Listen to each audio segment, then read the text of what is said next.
Em nosso estudo de hoje está baseado num versículo que está na carta aos Romanos, que é a primeira carta de Paulo, né, no Novo Testamento.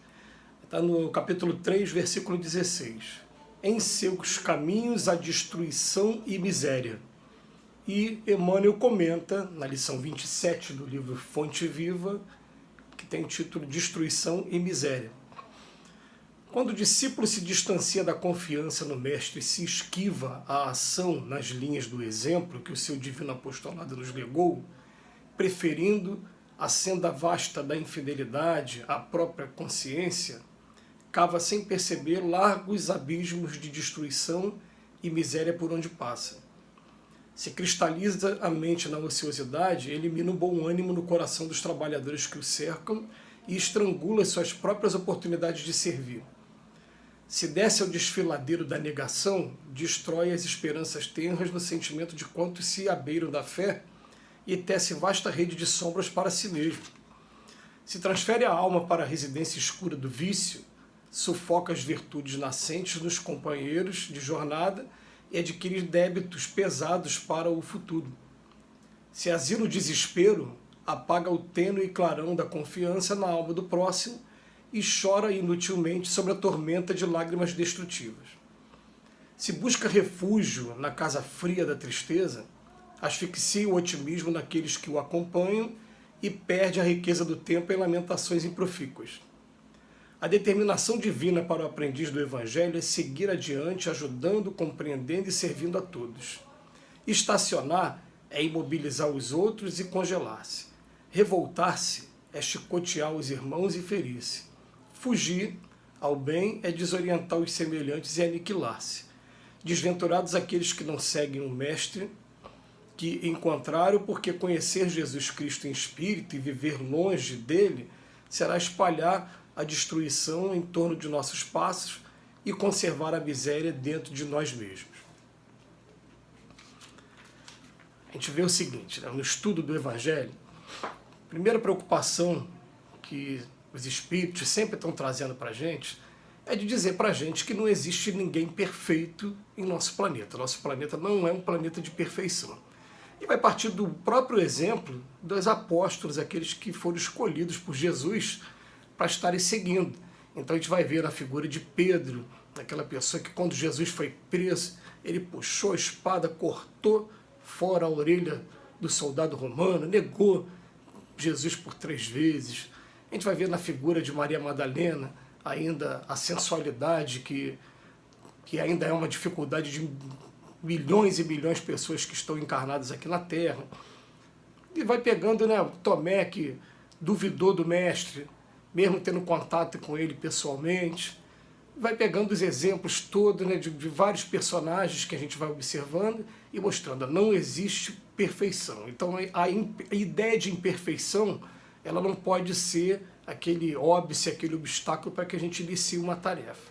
Mas um texto como esse aqui de hoje, vem chamando a atenção também de que deve ser uma preocupação constante na cabeça daquele que iniciou uma tarefa, a preocupação com a sua reforma íntima, com a sua mudança de postura, com o trabalho interno. É muito comum a gente ouvir muitas pessoas, né, parece que viveram uma vida dedicada ao próximo e acabaram não se dedicando a si mesmo, no que diz respeito a aparar algumas arestas, a se tornar uma pessoa menos agressiva, menos tendenciosa a alguns vícios que ainda tem aqui na Terra, e, enfim, buscar um trabalho de burilamento interno. E ele vem chamar a nossa atenção aqui, que quando essa pessoa começa um determinado trabalho, ela de alguma maneira ela serve como referência. Então, se ela serve como referência, o que acontece? Ela também pode estar trazendo à ruína muitos daqueles que estão começando a se despertar o interesse para o estudo, ou então despertar o interesse em determinada tarefa, baseado no exemplo que você está trazendo também. Então ele fala para a gente, ó, se o discípulo se distancia da confiança do mestre, se esquiva a ação nas linhas do exemplo, preferindo a vasta senda de infidelidade, na própria consciência, ele cava sem perceber largos abismos de destruição e miséria por onde passa. É claro que aqui Ele não está querendo dizer sobre os nossos defeitos, que a gente está tendo a preocupação com eles e está realmente na luta interna. Ele não está falando quanto a isso. Porque esse deve ser uma estratégia nossa, de todas nós aqui que estamos encarnados. Vamos pensar aqui, ó. Esse mundo que a gente está vivendo é um mundo que só tem espíritos ainda com delitos, né, com débitos em relação à lei divina. Então, se a gente vem para cá e não muda a nossa postura, o que vai acontecer? A gente vai voltar para lá da mesma maneira que a gente chegou, né? Então, o que acontece? É uma luta, sim, que a gente deve ter constantemente, estudar os nossos defeitos, saber aonde, qual o momento que ele ataca, como é que eu vou evitar em determinado momento, buscar ajuda através da oração, a gente fazer o nosso papel, que está lá escrito no Evangelho do vigiai e orai. Percebam que a ordem correta é, em primeiro lugar, vigiai, depois o orai, quando você vê que a tentação está sendo muito forte, né, aí você procura o recurso através da oração e eles vão vir em ajuda. Agora, ele chama atenção para 3 pontos aqui. Ele fala, se você cristalizar a mente na ociosidade, né, que ele fala que é estacionar. Estacionar seria imobilizar os outros e congelar-se. Você está junto com o grupo, você estaciona o grupo, alguns do grupo vão estacionar junto contigo. Se desce o desfiladeiro da negação, principalmente, de repente, de um momento para o outro, começa a trazer alguns conceitos, né, diferentes que não estão afinados com o Evangelho. Destrói as esperanças terras do sentimento. Então ele fala aqui, ó, revoltar-se é chicotear os irmãos e também se ferir. Ele está querendo dizer para a gente, ó, a gente faz com a gente, faz com os outros também que estão nos acompanhando. E por fim, ele fala, se transfere a alma para a residência escura do vício, sufoca as virtudes nascentes dos companheiros de jornada e adquire débitos pesados para o futuro. Se vê o desespero, né, tristeza, a gente tem que tomar um cuidado muito grande, porque onde você acende luz, vocês já perceberam que atrai as mariposas, né, atrai os insetos que ficam ali ao redor da luz, querendo buscar aquela luz, e é interessante que a gente começa a ver o poder que a luz tem. Porque você imagina comigo aqui, aquele lugar totalmente escuro, você acendeu um foco de luz, esse foco de luz de muito distante, ele está sendo observado, né? E está sendo buscado como guia.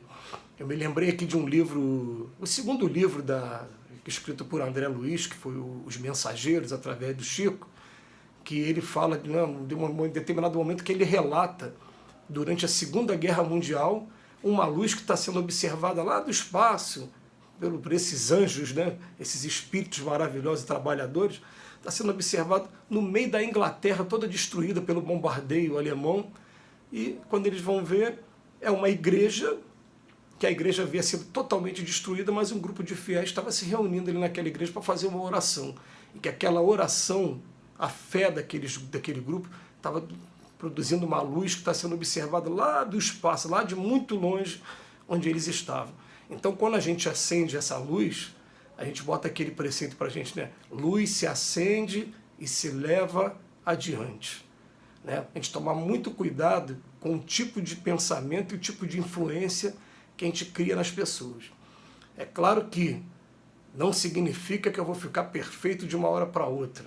Aliás, já vou até adiantar, né? Quando a gente começa um determinado trabalho, parece que aqueles defeitos que a gente mais luta contra eles querem se mostrar, eles querem mostrar de alguma maneira para a gente, ó, eu ainda tenho império, eu ainda mando, né? E a gente respeitando aquele defeito, porque a gente já traz esse defeito aí de muitas jornadas, e tá bom, a gente vai lidando com ele, vai aprendendo a converter, vai aprendendo a conquistar esse defeito. Isso vai acontecer naturalmente. Então vale até a pena, como eu costumo, né, ter essa preocupação de fazer, ó, não me considerem santo, porque eu estou muito longe de ser santo. Me lembro de uma vez, uma querida palestrante lá do Leon Denis, muito querida, que ela falou para todo mundo assim, ó, botem a mão nas costas todo mundo. Aí todo mundo botou as mãos nas costas. Alguém está vendo a asa de anjo aí nascendo nesse momento? Não, eu também não. Então aqui na Terra, todos nós aqui, ó, não temos asinha de anjo ainda não. Mas vamos fazendo o nosso trabalho, tomando muito cuidado com que tipo de influência a gente vai estar levando para as pessoas. Que Jesus nos abençoe hoje e sempre.